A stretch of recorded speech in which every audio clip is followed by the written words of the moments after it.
Hola, this is Diana from Latin American / Mexican Spanish, and in today's short lesson, you are going to learn how to talk about money in Spanish. Today's lesson is focused on pragmatic vocabulary.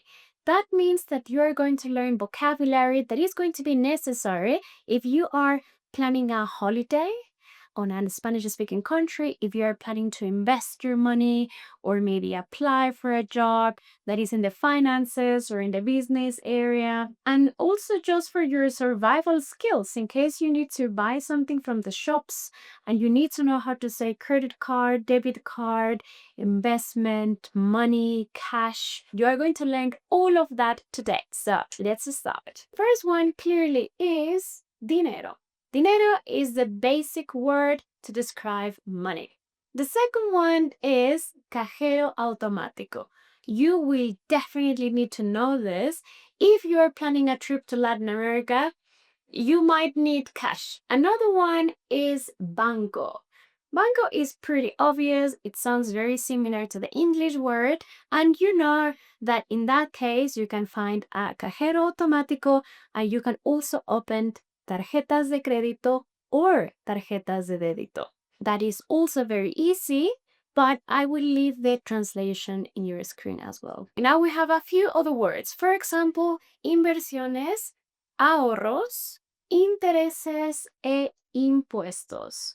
All those words are going to be used if you are attending a business meeting or a call in Spanish. Don't forget that in this class, I will only present the vocab. If you would like to put these words in context and find tons of examples and exercises, I really recommend you to visit our website and click in this specific lesson. Don't forget that you can also book a one-to-one private session where I can adapt this vocabulary to your specific needs, and I'm here to help. Let's continue.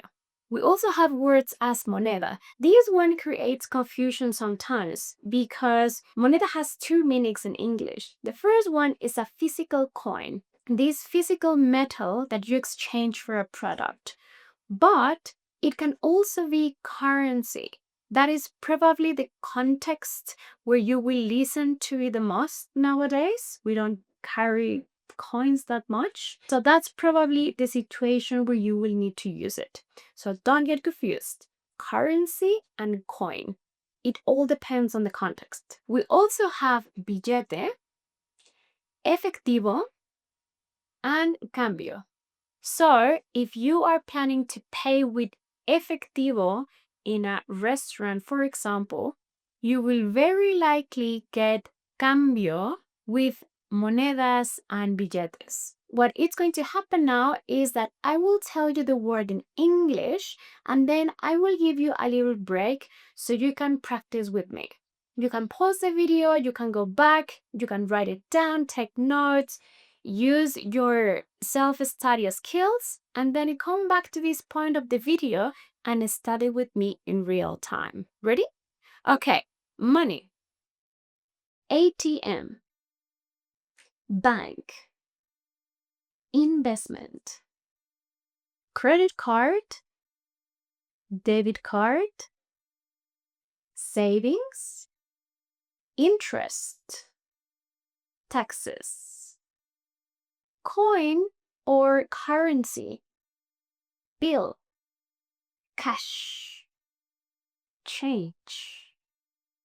Perfect. So here you will see a few slides that I will have to pass really quickly just to give you an idea of the exercises that you will be able to solve in the website.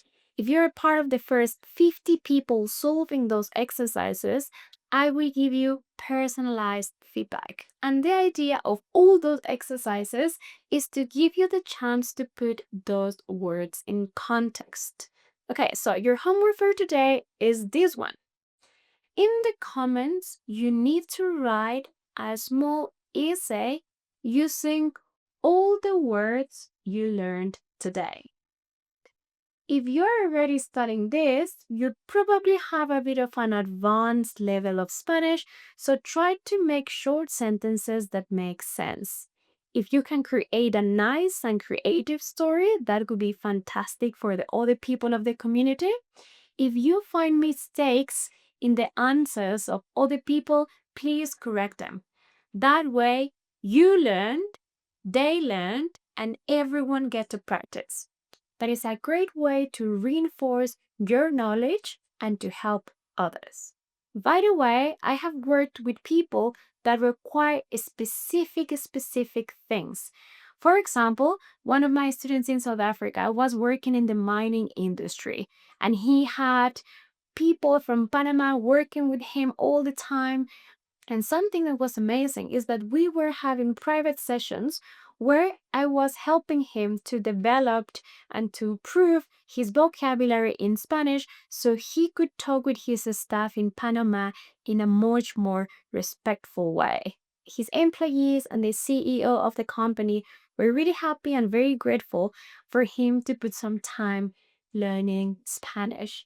So, if you would like to just be kind and be nice with people that you are working with maybe your boss, maybe your employees. Spanish speaking people really appreciate when you make an effort. You don't need to be perfect, but especially in work related stuff and in business meetings, it's necessary for you to at least try. That is it for today. Thank you for being here, and I will see you next time. Adios.